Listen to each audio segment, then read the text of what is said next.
On va pouvoir alors en déduire la quantité de NO3- qui a réagi.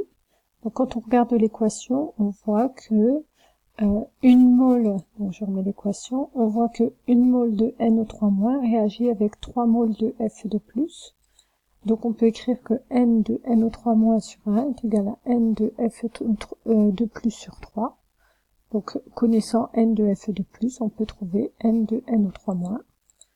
Donc N de NO3-, ce sera 8,3 10 puissance moins 5 divisé par 3. On trouvait le résultat de 2,8 10 puissance moins 5 mol.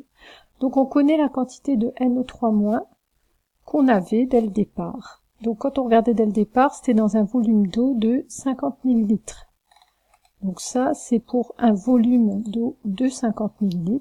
Donc nous, si on veut connaître la concentration, pour voir si on dépasse la concentration limite, on va essayer de savoir combien il y en a dans un litre. Donc on connaît la quantité dans 50 ml, on cherche dans un litre. On va faire un petit tableau en croix. Donc 2,8 10 moins 5, ça c'est pour 50 ml. Dans un litre, on trouvait 5,6 10 puissance moins 4 mol.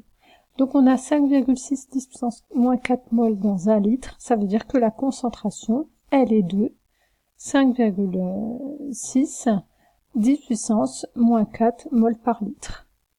Ou alors on pouvait faire directement diviser le 2,8 10 puissance moins 5. La concentration c'est égal à N sur V, donc prendre le 2,8 et le diviser par 50 ml. Et donc c'est la concentration qu'on trouve.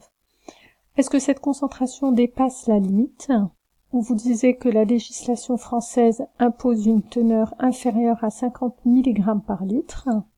Nous, on a trouvé pour le moment, là c'est des moles par litre, donc il va déjà falloir convertir cette concentration molaire en concentration massique. Donc on sait que la concentration massique c'est la concentration molaire fois la masse molaire. La masse molaire c'est la masse molaire du nitrate, donc de NO3-, on peut la calculer. On trouvait 62 grammes par mol. On en déduit la concentration massique de 35 mg par litre. Donc quand on comparait avec la valeur de 50 ml, c'est inférieur. Donc on ne dépassait pas au niveau de la législation. Donc on a déjà répondu à la première moitié de la partie. Est-ce qu'on pouvait considérer que la technique permettait d'avoir une eau potable? La réponse est oui.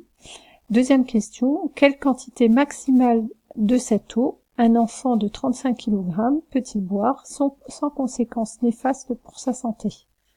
Donc on avait ici dans l'énoncé des renseignements, on nous disait qu'on considérait qu'il ne fallait pas consommer plus que 3,65 mg par kilogramme de masse corporelle par jour.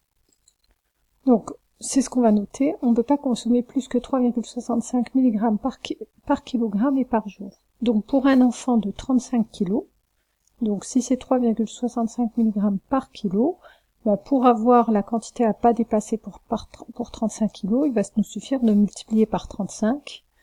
Donc on trouvait, j'ai arrondi avec deux chiffres significatifs, 1,3 10 puissance 2 mg par jour. Donc c'est ce que ne peut pas dépasser un enfant de 35 kg. Or, on sait que nous, ce qu'on a trouvé comme concentration pour notre boisson, c'est 35 mg par litre. Donc dans un litre, il y a 35 mg et lui ne peut pas dépasser 130 mg. Qu'est-ce qu'on va faire? On va faire un petit produit en croix. Dans un litre, on a 35 mg.